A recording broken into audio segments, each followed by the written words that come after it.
Es la señora ministra de Trabajo, Ivonne Núñez. Bienvenido, un gusto tenerla aquí, señora ministra. Son el anuncio de que se acabaron los salarios dorados. En la práctica no se acaban ni con un decreto ni con una declaración, que son inaplicables los contratos colectivos que fueron firmados por el respectivo gobierno. Esta pregunta la hace Carlos de Tomaso.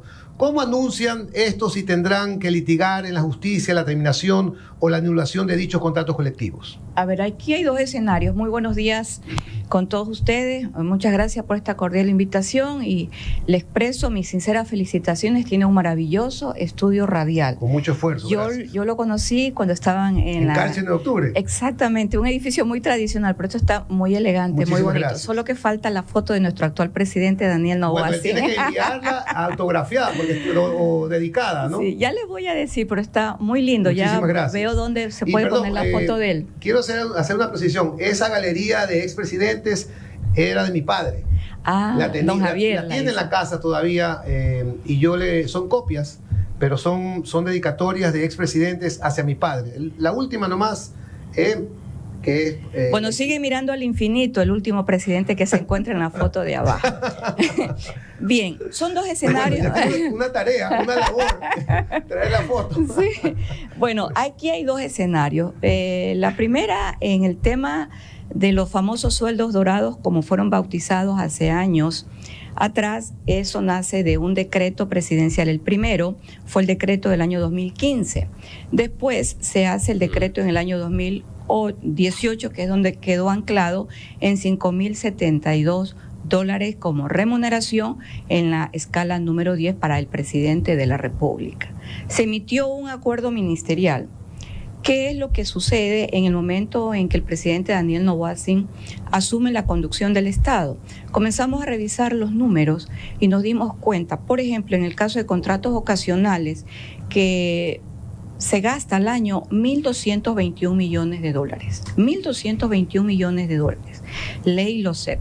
Seguimos revisando todas las legislaciones y nos encontramos ya en el balance concreto que habían sueldos que superaban los 5.072. Sueldos que, para superar, en algunos casos las empresas los habían de manera directa, con resoluciones internas, lo que nosotros llamamos la telaraña administrativa que hicieron, los habían anclado en dichos valores, $7,000, $8,000, $10. Nos dimos cuenta también de que otros valores se sumaban y no cuadraban con la realidad, como por ejemplo horas extraordinarias, bonificaciones, comisiones. ¿Quién daba las bonificaciones?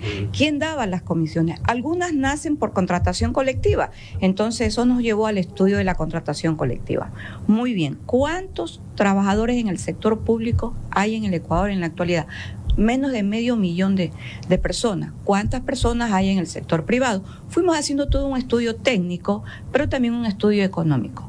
Y creímos que era necesario que finalmente el presidente, tal como él lo dijo, voy yo sí a mirar de frente lo que pasa, como él dice, con la cara al sol.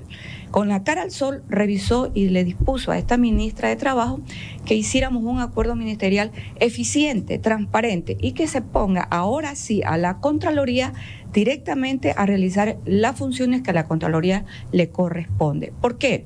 Porque aquí hay un hecho que es un hecho natural. ¿Quiénes son los que determinan los sueldos en las empresas públicas? Los directorios. ¿A cargo de quién están en este momento los directorios? Están a cargo de personas técnicas que han sido directamente designadas a través de los distintos ministerios, porque en las empresas públicas hay que hablar del Ministerio de Energía y del Ministerio de Telecomunicaciones. Para hablar del Ministerio de Telecomunicaciones, arribamos a la empresa CNT, por darle un caso. Entonces, en el momento que tienen ministros que tienen la misma conducción, que tienen el mismo lineamiento, que no van a incumplir ni el decreto ni el acuerdo ministerial y que tienen que internamente modular las resoluciones, pues entonces en 2 meses el Ministerio de Trabajo sacará los resultados de lo que ha sucedido en estos primeros sueldos dorados y contratos colectivos dorados. El contrato colectivo tiene otro camino. En el contrato colectivo hay lo siguiente. El mandato constituyente número 8 señala en una disposición muy clara, en la disposición tercera, que ningún funcionario del servicio público se pueda acoger a la contratación colectiva. Y dice el artículo 27 de la Ley Orgánica del Sector Público que cuando existan cláusulas que incumplan con las disposiciones contenidas en el mandato constituyente número 8 serán nulas. Disposiciones o contratos colectivos. Entonces, ven ustedes cómo esta ministra lo que hace es un estudio técnico de lo que dice la norma. ¿Qué hacer frente a una situación irregular de la contratación colectiva? Nosotros en este mandato sí hablamos de contrato colectivo y que no pueden superar tampoco las comisiones, etcétera, en relación a la remuneración de 5.072. Ahora el ministerio prepara el acuerdo ministerial de regulación y de cumplimiento normativo de los contratos colectivos. ¿Qué va a pasar allí? Los contratos van a ser revisados. Pero ¿qué pasa con los, ¿qué pasa con los contratos que ya fueron elaborados? ¿Qué pasa, por ejemplo, con ese contrato de CENEL de 500 millones de dólares? Quisiera que nos diga, miren, señora aquí, ministra, CNT ¿qué es lo que va a pasar con aquello? Por antigüedad y por hijos. El 81% de los trabajadores de CNT forman parte del comité que accederá a nuevos bonos. Ya. Yo quiero ir, buenos días a todos, Fernando gracias Heine, por la invitación. Doctora, un honor compartir el panel con usted. Muchas gracias. No solo como ministra de Trabajo, sino también como ministra de Corte, a quien he conocido también y le tengo mucho aprecio. Muchas gracias. Le di fallos a favor y también le di unos fallos en contra. Como tiene que ser, así es, sí. En derecho. Bueno, primero que nada, el tema de reestructuraciones, ¿no? No puede, y yo creo que hay un concepto ya jurídico, en la parte ya más detalle la doctora que la aborde, pero no pueden petrificarse las cláusulas de contratos colectivos pactadas en el tema empresarial privado y hoy por hoy en el tema público, porque se llega a un punto en que las contrataciones colectivas ponen en riesgo los activos de un empleador de una empresa, y en este caso estamos hablando del tema de los activos del Estado. Entonces, por ese lado, yo creo que hay un principio que se puede reestructurar y que se puede revisar la contratación colectiva. Me imagino que por ahí comienzan a partir los criterios para abordar este tema. Bueno, administrativamente el Código de Trabajo tiene capítulos específicos en relación a la contratación colectiva. Un contrato colectivo tiene que ser aprobado obligatoria y legalmente por el Ministerio de Trabajo. Si el contrato es revisado, si el contrato es aprobado por el Ministerio de Trabajo, también puede ser revisado a petición de parte, no directamente, o sea, que yo por oficio lo haga. Entonces, indudablemente, no solo los comités de empresas, sino las empresas también que suscribieron los contratos colectivos ahora tendrán que ir a un proceso de revisión. En ese proceso de revisión juega exactamente lo que dice el doctor Heiner. Lo escrito, lo estipulado en la norma de la contratación colectiva no está petrificado. ¿Por qué? Porque si yo tengo ordenamientos superiores a la contratación colectiva, en este caso, ¿cuál es el ordenamiento superior? El mandato constituyente, pero también es la Constitución de la República, y ahí yo me voy a anclar en un principio, que es el principio de la seguridad jurídica. Entonces, no puede seguir la fiesta de hacer lo que yo creo que a mí, por conveniencia, es legal y no cumplir con la norma. Los contratos serán revisados en la instancia administrativa del Ministerio de Trabajo por las autoridades pertinentes. Si no pasan la primera fase, que es la fase de mediación, donde algunas cláusulas pueden ser declaradas nulas por incumplimiento de norma y por otras disposiciones también que se encuentran en la misma Constitución de la República, ¿qué es lo que cabe? Irán a un tribunal de conciliación y arbitraje, cuya decisión es final. Entonces, en ese tribunal juegan a la par abogados del comité de empresa y abogados de la institución que solicite la revisión del contrato colectivo. Y esto no solamente pasa en el sector público, también pasa en el sector privado, porque la contratación colectiva en el Ecuador se da en el sector público y en el sector privado.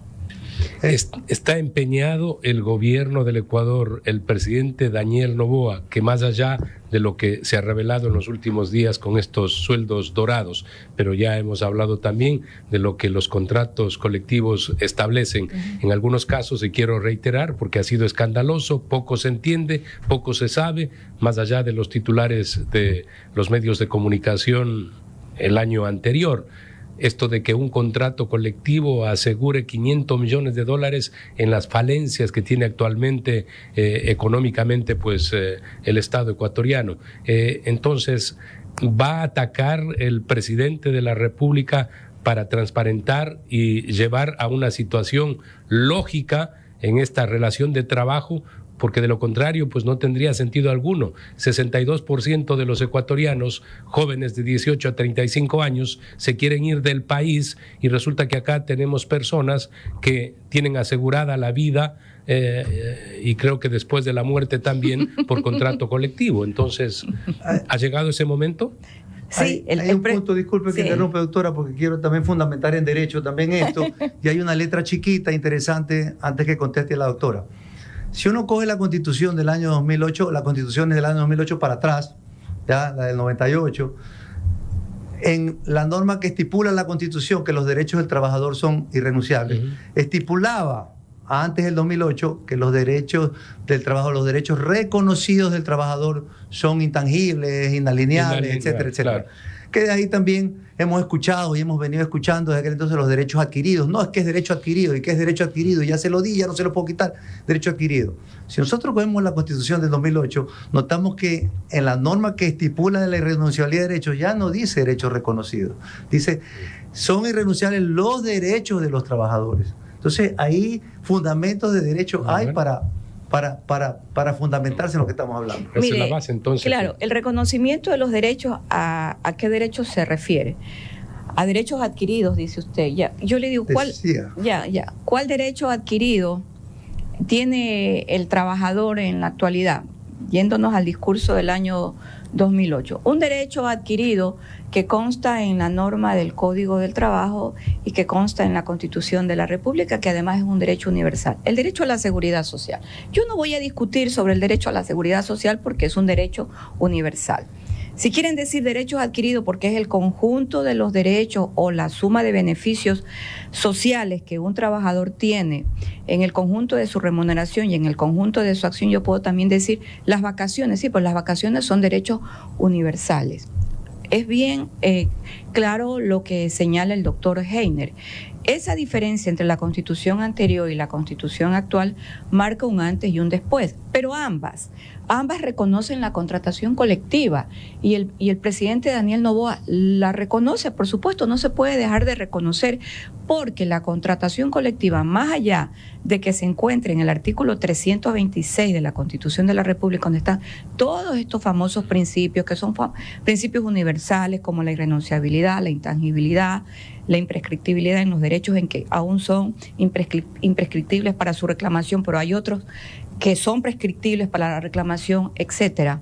Nosotros tenemos convenios firmados con la OIT y uno de esos convenios firmados es el respeto a la contratación colectiva, porque es un contrato histórico que surge en Europa para reconocer para reconocer primero el derecho al trabajo y entregarle un mínimo de horas laborales, porque en esa época se trabajaba hasta 18 horas diarias. Entonces, esas luchas que se dieron fueron enmarcadas en reducir la jornada laboral. Ahí viene el tema de la contratación colectiva, un mínimo de estabilidad pactada, pero nunca, y a mí es lo que me ha llamado muchísimo la atención, se habían dado tantos privilegios en la contratación colectiva, como ¿cuál? La indexación. La indexación no existía en la contratación colectiva. Explico qué es la indexación. Usted gana $1,000 y pone en el contrato colectivo que el próximo año usted va a ganar el 20% y así sucesivamente después de los aumentos. Si usted gana 1,000, el próximo año el 20% es 1,200. ¿Sabe sobre cuánto le voy a indexar? Sobre los 1,200. ¿Y sabe sobre cuánto le voy a seguir indexando el tercer año? Sobre ya los 1,000, el 20% de los 1,200 y así sucesivamente. ¿Sabe cuántos años de estabilidad? 7 y 9 años de estabilidad. No puede ser posible. Se han superado el principio universal que plantea la OIT de la ultraactividad. La ultraactividad significa que cuando el contrato terminó su vigencia, esto sea 2 o 4 años, tiene un margen de acción esa contratación colectiva hasta cuando se vuelva a suscribir. Ese es un principio universal que se llama ultraactividad. Pero aquí rompe la ultraactividad, se rompieron todos los principios. Y probablemente la base y el origen tenía que ver con la inflación. la indexación a partir de la inflación. Eso es coherente, tiene sentido. Pero acá estamos hablando del aseguramiento de un incremento simplemente por la indexación. Sí, pero porque debería tener una relación, ¿no? Pero es que los contratos colectivos no surgieron exactamente para aumentos salariales. Los contratos colectivos surgieron básicamente para el tema de estabilidad. Pero si yo al contrato colectivo le voy a inyectar como punto primordial el tema del aumento salarial, voy a aplicar una tabla salarial específica. Pero ¿por qué arribamos a este punto de las contrataciones colectivas? Por las telarañas administrativas de quienes lo permitieron, de quienes permitieron que este tipo de contratos colectivos se dieran en el sector público. Es allí entonces, por tanto, que llegamos a cifras tan exageradas que uno llega a la conclusión, y yo no quisiera pensar que lo que se ha buscado en estos últimos años es la destrucción de las empresas públicas. Y perdóneme, en el Ecuador ya se han destruido algunas empresas públicas muy importantes como TAME. Ministra Núñez, muchas gracias por estar con nosotros en Punto de Orden, además de estar de forma presencial. Yo tengo una pregunta sobre el actual gobierno. ¿Qué ha hecho este gobierno y el Ministerio de Trabajo para bajar la nómina del gobierno central? Que es evidente que existen miles de cargos e instituciones que, digamos, no aportan. Y usted empezó a hablar de un estudio técnico y quisiera tal vez que elabore un poquito y le cuente a la audiencia. Sí, me gusta su pregunta porque el presidente, la primera disposición que dio fue la disposición de las escaleras. Las escaleras significan para nosotros ya en el manejo técnico administrativo de que todos los ministerios revisaran los contratos ocasionales y que estos contratos ocasionales, aquellos que se cerraban en el mes de diciembre del año 2023, se cumpliera con la norma. Concluyó el contrato ocasional, se terminó la relación laboral. Así se hizo. 464 contratos ocasionales fueron cerrados a diciembre del año 2023. Pero el presidente dio estas escaleras. No salen las personas que son personas con discapacidad. No salen las personas que tienen enfermedades catastróficas y no salen mujeres embarazadas y mujeres en estado de gestación o en estado de lactancia. El presidente siempre ha dicho, hay que respetar los derechos y hay que respetar los derechos laborales, y esa es la política básica en materia laboral, al igual que el otro pilar es el pilar de la educación dual, que lo vamos a tratar posteriormente ya de manera pública. Pero en esta desvinculación, hasta la fecha se han desvinculado 464 personas. Usted me dirá cuánto significa eso. Al año significan $5 millones. Vamos a seguir desvinculando en la medida de nuestras posibilidades, porque hay ministerios que dependen mucho de proyectos técnicos que se llaman proyectos de inversión, y las personas que son contratadas allí solo trabajan en el proyecto de inversión. ¿Qué ministerio funciona con proyecto de inversión? El Ministerio de Agricultura. La mayoría de la contratación en el Ministerio de Agricultura es con proyectos de inversión, que duran esos proyectos y esos contratos ocasionales 2 años, porque los proyectos inician en una fecha y hasta que se desarrollan y concluyan tienen un periodo determinado. Por lo general son 2 años. Entonces, estamos continuando con esta fase, pero hay otra fase que es importante, que es la fase de la jubilación, donde nosotros tenemos como Estado, y me incluyo como Estado, ahora me tengo que evidentemente incluir, tenemos pagos pendientes de jubilación, incluso de profesores universitarios y también de personas que fueron desvinculadas del sector público. En el caso de la función judicial, donde yo laboré hasta noviembre del año pasado, tengo lista de muchas personas que aceptaron su jubilación y hasta este momento no reciben la jubilación. De esa manera podemos ver que también hay una masa salarial muy importante que se fue desvinculando también porque la ley así lo exige. Doctora, señora ministra, veo mucha gente opinando en los medios digitales sobre el trabajo por horas. Los que se oponen al trabajo por horas aseguran que esta modalidad va a precarizar las relaciones laborales. ¿Cuál es el argumento del gobierno? Mire, la precarización por su naturaleza siempre va a existir. Le digo, un trabajo que por su naturaleza es precario. El jardinero va 2 veces a la semana, o quizás... Ocasional va un día. Por su naturaleza, por la forma de desarrollar su trabajo, es un trabajo precario, lo dice la doctrina y está reconocido en los convenios internacionales. Eso no lo vamos a eliminar, eso no se puede eliminar. ¿Cómo yo voy a eliminar lo que naturalmente existe? Es como que yo quiera eliminar la lluvia, quiera eliminar el sol. No puedo, porque son naturales, son de naturaleza precaria ese tipo de actividad. La persona que limpia la piscina, que va una vez a la semana, el trabajo es un trabajo precario, es un trabajo que por su naturaleza es Pero precario. un punto de orden ahí, doctora. Hay gremios de trabajadores que temen que las empresas los despidan para contratarlos por horas. No. Vamos a ese vamos primero al Estoy tema. leyendo muchos comentarios. Sí, no, Sí, está correcto. bien, mire, y a Está mí me gustan los comentarios y me gusta conversar, me gusta dialogar y si me toca rectificar, yo lo rectifico porque yo soy un ser humano, lo hace el presidente de la República, tengo que hacerlo yo también como ministra porque me puedo equivocar. Mire, el trabajo por hora tiene como finalidad incorporar Nuevos trabajos. a personas al sector laboral activo. ¿Por qué nosotros sostenemos que rompemos el concepto de la precarización? Porque el constituyente en el año 2007 estipuló en la Constitución que eran precarios los trabajos como las tercerizadoras y el contrato por hora. Y yo hago aquí una reflexión. Pregunto, ¿existe o no existe tercerización en el Ecuador? Existe en el sector público. La seguridad, la limpieza, la mensajería, es tercerización. Y el otro día que estuve en la Asamblea Nacional conversando en la comisión pertinente, les dije, yo voy a dejarles una tareita como ministra. Vamos a la vinculación directa y bilateral como dice la Constitución y vamos a destruir las tercerizadoras. En limpieza, vamos a darle trabajo a una mujer de 40, de 50 años. La persona cuando tiene esa edad y le dan trabajo, la persona, créame, que siente no solo una alegría, una mujer se siente una reina, un hombre se siente un rey, porque se siente satisfecho de que finalmente es considerado.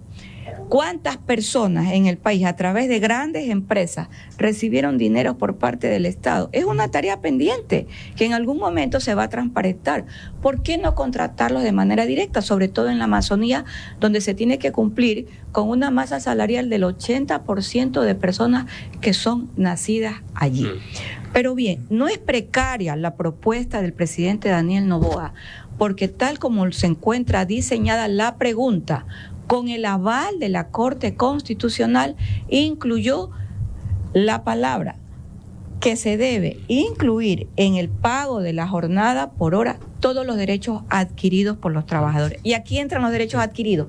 Me voy a referir en el caso del Ecuador, que no hay en Colombia, no hay en Perú, no hay en Argentina. El 13º, el 14º. ¿Qué ejercicio matemático hizo el Ministerio de Trabajo? Un ejercicio matemático de mejora para buscar el mejor cálculo. Por eso el cálculo a nosotros nos refleja, incluyendo si trabaja, por ejemplo, un sábado y domingo, que es donde más o menos nosotros tenemos los balances, de acuerdo a las conversaciones que se han sostenido, no solo con trabajadores, sino también con el sector empresarial, sobre todo con el sector de turismo. Un sábado y un domingo, la jornada laboral por hora, doctor Heiner y quienes nos escuchan, licenciado Fernando, licenciado Benetti, señorita, va a ganar el 100% de la hora. Ajá. La hora es 3.80, significa que 3.80 hay que multiplicarlo por ¿cuánto? Por 2. Y los contratos van a ser registrados en el Ministerio de Trabajo. Y nosotros allí es cuando tenemos que hacer un trabajo permanente, constante, de incorporación de más inspectores de trabajo. Sí, ministra, y es importante para que se aclare la inquietud del radio escucha y que seguramente son muchos. Esto de que, cuidado, me contratan por horas y me sacan de la función actual.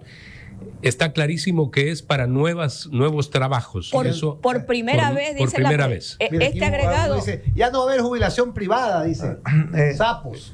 Entonces, valía la pena que puntualice Mire, la ministra, ¿no? nosotros enviamos la pregunta donde se incluía el tema con el pago de los derechos adquiridos, porque debe haber jubilación, debe haber pago de los décimos, debe haber pago de las vacaciones, debe haber pago de todo lo que los trabajadores conocen en el país, que nosotros lo conocemos. Y la Corte agregó ahí, siempre que se trate de la primera vez. ¿Por qué? Porque nosotros tenemos en la pregunta la otra modalidad contractual, que es el retorno al contrato a plazo fijo. Un empresario, un mini empresario, que son las personas que desarrollan pues los pymes, etcétera, pueden ellos darse cuenta que la persona que han contratado por horas pueden darle posteriormente, dependiendo su tiempo y si el trabajador lo desea, un contrato a plazo fijo. por un año. No es verdad que los empresarios vayan a despedir a una gran masa salarial. Y si llegara a eso a suceder, pues tendrán que cumplir con lo que dicen las normativas legales. Mira, Fernando, Claudio Mosquera dice, todos estos privilegios laborales en Ecuador no son de países capitalistas, sino de zurdos socialistas. Subsidios, prebendas, décimos, etcétera, y más etcétera. Ningún país progresa de esa manera. Y si no hay trabajo es porque no hay emprendedores a gran escala en Ecuador. No es responsabilidad del gobierno. Ahora, a mí me sorprende, Fernando, doctora, que los que opinan, aquí hay muchísimos opinando, ¿no? Los que opinan son los que tienen trabajo, no los que están desesperados por trabajar, más que sea por horas. Yo quiero aludir a algo, complementando aquí a la doctora, ¿no? Porque, como siempre digo, la gente tiene el chisme de todo, la información de nada. Primero, ¿Cómo fue? ¿Cómo fue? La gente tiene el chisme de todo y la información de nada. ¿A qué me refiero con eso? Primero, contrato por hora en el Ecuador sí existe y es necesario en el campo laboral. Hoy por hoy se llama jornada parcial, porque hay gente que también tiene todo el derecho a trabajar 3 horas diarias, 4 horas diarias, 5 horas diarias, la que sea, que no son las 40 horas semanales, puede trabajar 30, 20. Y obviamente está estructurado bajo contrato y recibe todos los beneficios de ley y se le paga también en proporción a sus horas trabajadas. Entonces, el contrato por hora, hoy por hoy se llama jornada parcial. Lo que existía antes, que se prostituyó y en el mandato 08 se eliminó y todo, fue el contrato por hora que no tenía estabilidad. Hoy por hoy la jornada parcial sí lo tiene. Estamos entendiendo aquí también con la doctora que lo que el contrato por hora refiere ahora es un contrato previo que tiene un candado, una limitación, que no es que se va a abrir a todo el mundo. Y es más, por norma, cuando existía el contrato por hora y hoy por hoy también en la jornada parcial, yo no puedo, por norma orgánica, Código del Trabajo, que está por encima de cualquier otra norma más abajo y encima de cualquier chisme, yo no puedo pasar a un trabajador que está bajo jornada completa a un esquema de jornada parcial. No lo puedo por ley. Entonces, un poco hay que aclarar todas estas normativas jurídicas para que la gente entienda. Muy bien. Tengo una otra inquietud del público. Tadeo Paladines dice, habemos personas con discapacidad que tenemos contrato ocasional por más de 12 años, algo que se debió resolver durante el gobierno de Lenín Moreno, quien dispuso que las personas con discapacidad que tengamos más de 6 años se nos dé nombramiento. ¿Esto podría concretarse ahora? Tadeo Paladines. Sí, lo conozco a Tadeo, conocí a su padre, que fue un gran dirigente sindical en la Universidad de Guayaquil. Tadeo es abogado y la pregunta que él realiza me gusta mucho, porque así como hay la deuda con estos trabajos ocasionales, hay la deuda con los jubilados. Y hay muchas deudas en materia laboral. ¿Sabe lo que más me gusta a mí como ministra? El tema de hablar del contrato por hora, de hablar de los sueldos dorados, de próximamente hablar de las contrataciones colectivas. Es que en el Ecuador hemos comenzado a hablar de la cultura laboral. Y eso es muy bueno. Y me recuerda un poco a la economista Elsa Romolerus de Mena. Elsa de Mena, cuando ella comenzó por allá en el año 2001, 2002, a hablar de la cultura tributaria. Y llegamos a la cultura tributaria. Desde el 98, ¿no? Desde el 98. Preciso, sí. Y le comento algo como anécdota. Yo trabajaba en la subsecretaría jurídica del Ministerio de Economía y Finanzas. Y el ministro de Finanzas, en su segundo periodo, era el economista Carlos Julio Emmanuel. ¿Sabe quiénes recibíamos a las 5 de la tarde con las insistencias del tema de la reforma tributaria? El doctor Eduardo Jiménez Parra, que era el subsecretario, y yo trabajaba en la subsecretaría como segunda a bordo. Y la traigo a la mente, ¿por qué? Porque el Ecuador, no pido que le den un agradecimiento a Elsa de Mena, pero que por lo menos lleguemos a la reflexión de cuál es el segundo rubro de ingreso en la economía ecuatoriana. Los tributos. Las relaciones laborales, ¿a dónde nos van a llevar en la medida en que las mejoremos? Nos va a llevar a que en el Ecuador finalmente exista empleabilidad, también exista empleo pleno y también exista salario digno. Y tener un Estado que sea eficiente, generando empleo y cumpliendo con una norma constitucional, porque el derecho al trabajo no puede ser un privilegio, tiene que ser un derecho. Yo al inicio de mi intervención en las preguntas siempre hablé y apliqué la palabra transparencia. Lo que usted acaba de decir es simplemente transparentar toda esa relación para lograr objetivos claros, ¿no?, de un país que camine. De lo contrario, vamos a seguir en este enredo, que es lo que le ha pasado a la República Argentina y que el presidente Javier Milei trata ahora un poco de aclarar y despejar todo esto que a un país poderoso como lo era Argentina lo ha llevado a ser un país pobre, ¿no?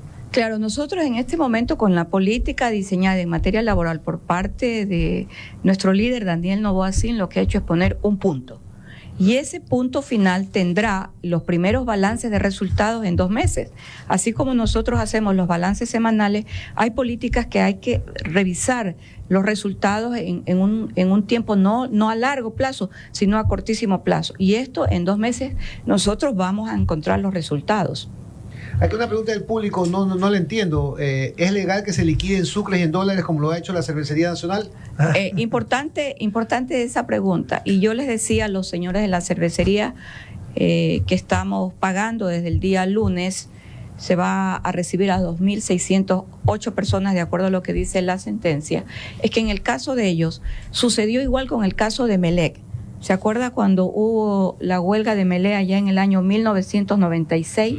Inició por el mes de octubre y concluyó en febrero de 1997. Se liquidó de acuerdo a los años que reclamaban. Y ellos reclamaban años cuando en el Ecuador había sucre.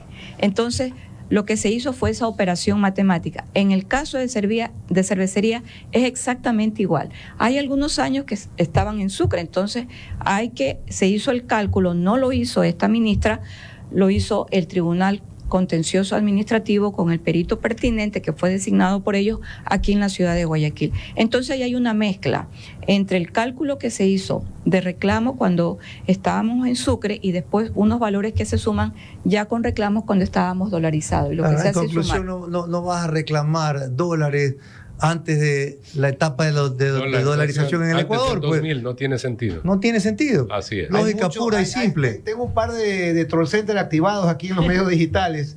Me dicen, pero lean mis preguntas. Ustedes son troles, pero yo leo, por ejemplo, a Alexandre Palacios. ¿Le podrían consultar a la ministra hasta cuándo estará vigente el contrato de pandemia? Y Blanca Rengel dice, yo trabajo por horas acá en Italia con contrato igual a la de 8 horas. Sí está bien que lo hagan en Ecuador porque se tienen los mismos beneficios. Sí. Blanca Rengel. Ya, el contrato en pandemia al que se refiere se llama contrato emergente, que es un contrato que se va a extinguir cuando se extinga ya esta ley que fue creada en la época del expresidente Lenín Moreno. La misma ley extingue el contrato emergente y estamos ya en esa fase de extinción y el ministerio está atento a aquello. En el momento que eso suceda, de acuerdo a la misma ley, el ministerio lo hará público, porque es necesario también informar y ahora como estamos en cultura laboral, todos vamos a conocer lo que pasa.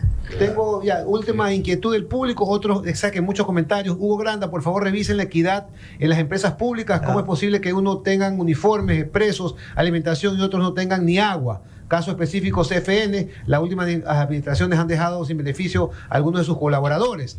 Marta Stey Cuello dice, hay docentes que tienen más de 5 años con nombramientos provisionales, ¿por qué no le dan nombramiento definitivo? Porque el nombramiento definitivo nace como producto de un concurso de mérito y oposición y las instituciones tienen que en su momento realizarlo. Y sí me voy a preocupar de hacer este tipo de concursos de méritos y oposición, que no es difícil.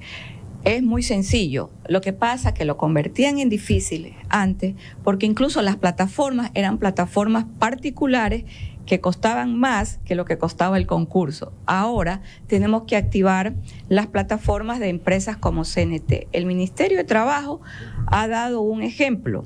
Nosotros tenemos el data center ya contratado con CNT, porque es la plataforma que brinda los 4 mejores niveles de ciberseguridad. Entonces, hay que activar también todas las instituciones que nosotros tenemos. Los concursos, desde mi punto de vista, los concursos de mérito y oposición no son difíciles, son sencillos. Los hacían difícil, no sé por qué.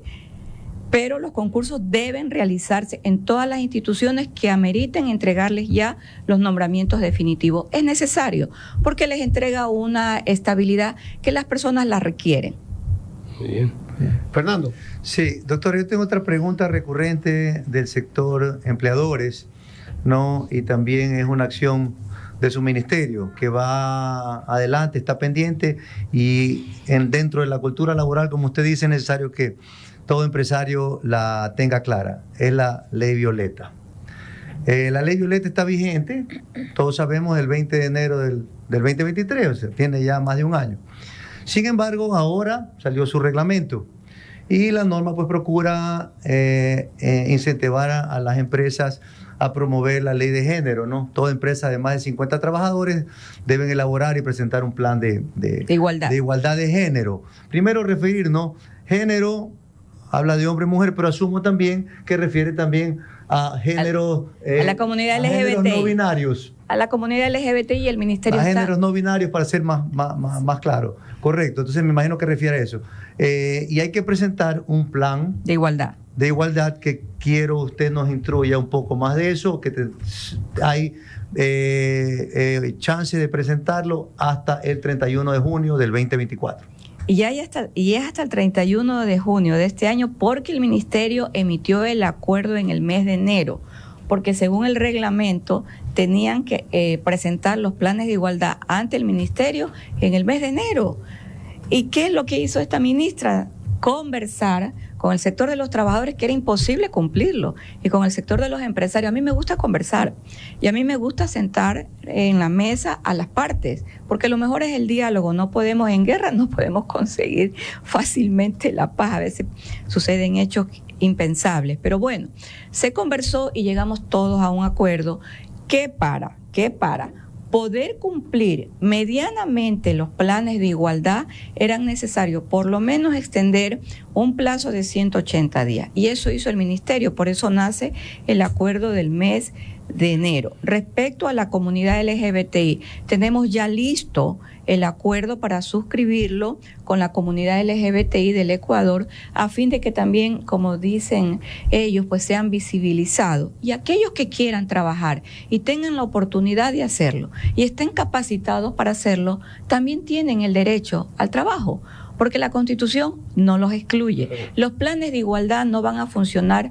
de manera mecánica. No es decir que ya para el mes de agosto el Ministerio de Trabajo va a entrar y a hacer las inspecciones, porque es un proceso de acuerdo a las necesidades. Si yo en el sector público estoy señalando que ingresan mediante concurso de méritos y oposición, evidentemente no voy a cumplir pues con el plan de igualdad de manera mecánica. Es todo un proceso, igual con el sector privado. Entonces, las circunstancias, la racionalidad y la realidad, acompañada de la razón de los hechos, nos va a permitir manejar una política que comprenda realidades, problemas y circunstancias de todos los sectores. Y por eso este ministerio, como yo le digo, lo digo siempre, es un ministerio sin puertas y sin bisagras. Nosotros atendemos a todos. Hemos solucionado y seguimos solucionando grandes problemas. En el caso, por ejemplo, del comercio, los señores del comercio no tenían una sola organización cuando llegaron a nosotros.